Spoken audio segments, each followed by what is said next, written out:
E aí, pessoal, matemática é bom demais! Eu sou o professor Eduardo Luiz e estarei aqui ministrando algumas aulas para os alunos do 9º ano. Vem comigo, presta atenção nessa aula que a gente preparou, que você vai aprender bastante aqui com o professor Eduardo. Conjuntos numéricos. Presta atenção aí, galerinha. Nós vamos trabalhar conjuntos numéricos e suas características. Primeiro eu quero relembrar vocês os números naturais. Olha só essa imagem, um pastor de ovelhas. Minha gente, vocês lembram dessa história? Já foi falada várias vezes por alguns professores. O pastor de ovelhas, ele sempre andava com um saquinho de pedras. Essas pedras representavam aquela quantidade de ovelhas que esse pastor ele tinha. Então, nesse caso, é uma relação bionívoca. Lá no início, nos primórdios, sem ter algarismo, sem ter essas representações, a gente já entendia que o homem precisava contar. Então, pessoal, os números naturais surgiram pela necessidade do homem contar. Eles são representados pelo conjunto abaixo. N igual a 0, 1, 2, 3, 4, 5 e assim vai para o infinito. Do zero para o infinito. Você lembra desse conjunto? Ele é representado pela letra N. Por que N? Porque vem de números naturais. Mas não apenas existiam ou existem esses conjuntos. A gente precisava melhorar, organizar um outro conjunto porque existiam outras necessidades. E aí surge os números inteiros, o conjunto dos números inteiros. E aí, pessoal, eu quero relembrar você também que esse conjunto surge da necessidade do homem de fazer algumas trocas que vai ter saldos negativos. E isso, porque quando a gente trabalha com valores positivos, está dentro lá do conjunto dos naturais. Mas quando eu penso, por exemplo, em indicar uma posição em relação ao zero, como temperaturas e altitudes, a gente tem que pensar em números negativos. Existem pessoas que moram acima do nível do mar e existem pessoas que moram abaixo do nível do mar. Então, essa referência é uma referência aos números inteiros. E como é que ele é representado? Menos 4, menos 3, menos 2, menos 1, 0, 1, 2, 3, 4 e também vai para o infinito positivamente e para o infinito negativamente, como está mostrado aí nessa representação dos números inteiros.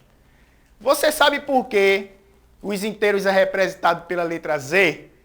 Os naturais é porque são números naturais. Mas quando eu penso nos números inteiros, eu penso numa palavra alemã chamada Zahlen, que inicia-se com Z. Por isso, os números inteiros é representado, pessoal, pela letra Z. Tá certo? Então, você já tem aí duas informações valiosíssimas. Os naturais, que são aqueles números que iniciam a partir do zero, de 1 em 1. Então, todo número natural ele tem um sucessor, certo? E também tem o seu antecessor, exceto o zero. E também agora os inteiros, que você percebe que ele é maior que o conjunto dos naturais. Por quê? Os naturais está contido nos inteiros. Ok, pessoal? Mas não apenas os números naturais e os números inteiros existem. Precisamos também relembrar um outro conjunto, que é o conjunto dos números racionais. E como foi que esse conjunto veio a existir? Eu coloquei logo de cara aí a representação do conjunto dos números racionais. Esse conjunto ele veio de uma razão, de um quociente, de precisar medir objetos que tivesse diferença em relação à unidade medida. Por exemplo, eu estou com esse passador de slide aqui e ele poderia ser representado a minha unidade medida. Mas se eu pegasse esse passador e fosse medir, por exemplo, aqui na horizontal, a distância dessa tela aqui que a gente está vendo, eu poderia ter um número que fosse representado maior que essa unidade aqui. Por exemplo, poderia ter 10 e um pedaço. Esse problema de medida surgiu, então, os números racionais, que é uma fração, quociente, por isso é representado pela letra Q. Beleza, pessoal? Vamos continuar aqui com alguns exemplos dos números racionais. Você sabe que os números racionais, ele é representado por uma fração onde A pertence aos inteiros e B também pertence aos inteiros.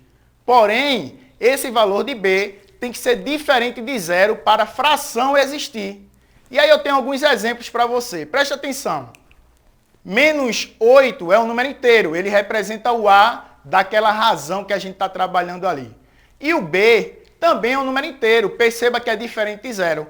Então, menos 8 sobre 3 é uma razão, é uma fração. Se é uma fração, ele é um número racional. Beleza? O 2 sobre 1, professor, ele também é um exemplo, não é isso? Verdade. O 2 sobre 1 também é uma razão. Ele pode ser escrito na forma de fração. Se bem que o 2 dividido por 1 dá igual a 2. Logo, a gente percebe que esse número 2, que a gente tem aí, que veio do 2 sobre 1, ele é um número inteiro. Então, eu posso garantir a você que todos os números inteiros, ele é um número racional. E 11 sobre menos 2 também é um número racional, que pode ser escrito como sendo menos 5,5.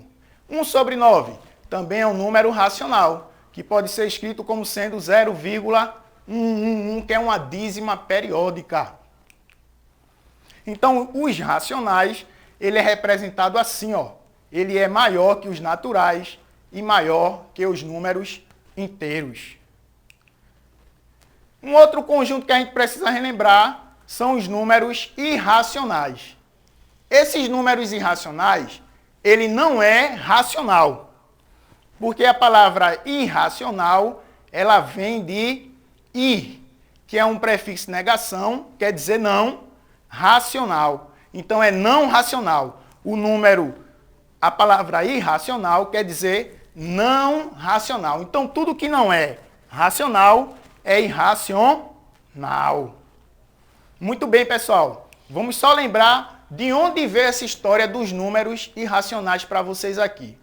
Surgiu do século VI, uma necessidade que houve de calcular uma situação como essa agora, que eu vou mostrar para vocês. Está vendo esse quadrado?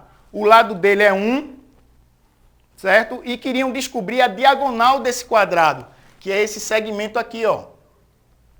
E para descobrir essa diagonal, é claro que usaram o teorema de Pitágoras, e aí desenvolveram para poder encontrar que a hipotenusa ao quadrado igual à soma dos quadrados catetos, e encontraram esse segmento que é raiz de 2, que não pode ser encontrado como uma razão de dois números inteiros. Logo, esse raiz de 2, que é 1,41, 42, 13, 56 e assim vai, ele é um número irracional. Assim como o número π, que é 3,14, e também o número de Euler, que é 2,7182, e assim vai. Não se repete. Como não se repete, ele é um número irracional. Então, todos esses números e outros, como raiz de 3 e mais, são os números irracionais. E aí, pessoal, eu quero dizer também sobre os números reais, para fechar esse momento aqui conosco. Os números reais é todo o conjunto que é formado com os racionais e esse último que a gente viu agora, que são os irracionais. E ele é indicado pela letra R. Só para finalizar mesmo, pessoal, eu queria mostrar para vocês a reta numérica. A reta numérica dos números reais. Observem que eu posso colocar, por exemplo, o número 1,5 dentro da reta numérica, porque ele é um número racional. Se ele é racional, ele está dentro dos reais. Eu posso também colocar o número 5 sobre 2, que é um número também racional, certo? Então, 5 sobre 2 é 2,5, certo? E aí você também está ali entre 2 e 3 aqui na reta, ó, entre 2 e 3. Você tem também o número π, que é um número que é considerado muito importante também, irracional, é um número irracional, que ele é um pouquinho maior que 3, ele equivale a 3,14, 15,92, 65 e nunca se repete. Esse número também, ele está dentro dos reais. Tem o número menos 1, localizado à esquerda do zero. Tem o número menos raiz de 2, que é um pouquinho maior, no caso aqui, um pouquinho menor, aliás, que no caso aqui o menos 1, que está registrado ali. E aí eu represento a você o conjunto dos números reais, que é formado pelos racionais, como o diagrama que você vê, e os números irracionais.